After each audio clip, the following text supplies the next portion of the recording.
Hey everyone, Scott here to discuss Tremors 5 Bloodliners, starring Jamie Kennedy and Michael Gross and directed by Don Michael Paul. Let's just get straight into this, shall we, folks? Even though I'm not a big fan of Jamie Kennedy, we'll see how that goes. We open with Burt Gummer's TV show called The Survivalist, where Burt, returned by Michael Gross, shoots up some graboid shriekers and ass blasters on live TV and recaps everyone as he survived every single time in South Africa. In South Africa, some graboids they're attacking villages, which is a silly opener. Then we meet Travis B. Welker, played by Jamie Kennedy, who I'm not the biggest fan of, arriving in Nevada doing some motorcycle stunts. And Jamie Kennedy, to me, is a terrible actor, from Malibu's Most Wanted to Son of the Mask. But I don't remember him in Scream 1 and 2. But maybe someday I'll get there. And his character is annoying the hell out of me. From the minute he started on being on screen, as he introduces himself to Burt as a cameraman, not cameo. And throughout the entire movie, he's annoying the crap out of me. Burt and everyone. He's hitting on women like obnoxiously, and you'll see that again in the next one.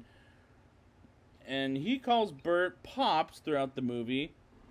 Burt and Travis are called Eric Van Wyck, played from South Africa, to go there and shoot up the ass blasters, shriekers, and graboids. And this is lazy storytelling, in my opinion, as Travis bugs the holy crap out of me. Excuse me.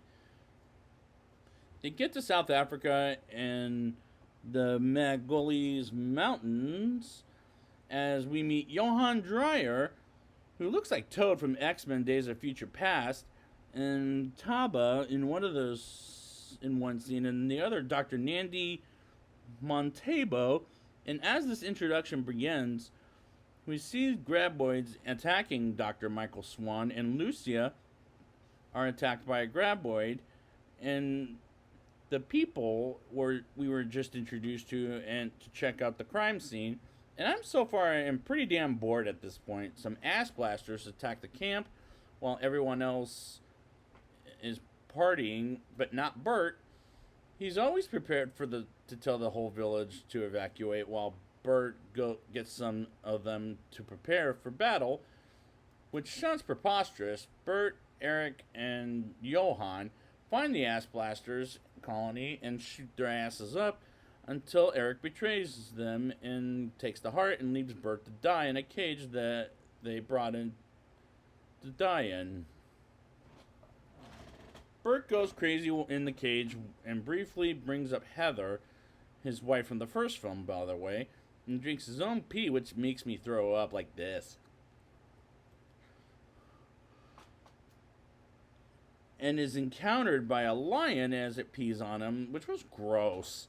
Travis arrives to save Burt's ass and eventually gets him out of the cage, which was kind of slapstick kind of humor, and it was funny in that way.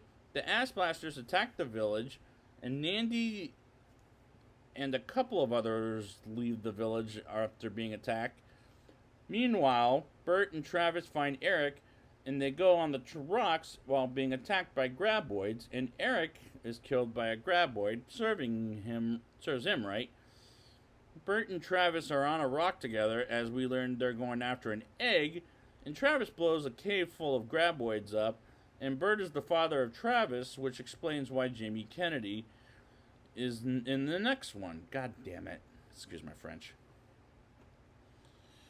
They do run in the helicopter after Burt calls one in and blows up another cave, which was cool to blow up another cave after they blew up the first one pretty unspectacularly. But I like the second one much better, which isn't saying much. Burt and Travis get to the village, which everyone has already evacuated, and go to another village, and they know where they'll be as a little girl is captured on the ground by a graboid. Travis is going to be the bait by driving the motorcycle, and the guy grabs the little girl, and Travis gives Nandi the egg in the bag, and they blow up the graboid by lightning hitting the ground by exploding it into pieces, and the explosion there was pretty cool. as well as, but as a climax, it was unconvincing. Now it's time for the rating. I'll give this movie a 3.4 out of 10. Jamie Kennedy's acting in this movie annoyed the hell out of me, as every single character was bad in this movie, but he topped it all off. Just so annoying. I did like the second explosion better than the first explosion, and the last one with the lightning strike was pretty cool, but I was unfortunately bored in this movie, as it's not a good time. It felt like the Jamie Kennedy comedy show, which is a bad thing for a movie in general. So I'd like to thank you guys for joining me, and next week I will be back with Tremors, A Cold Day in Hell. And until next time, it's time to shoot some graboids.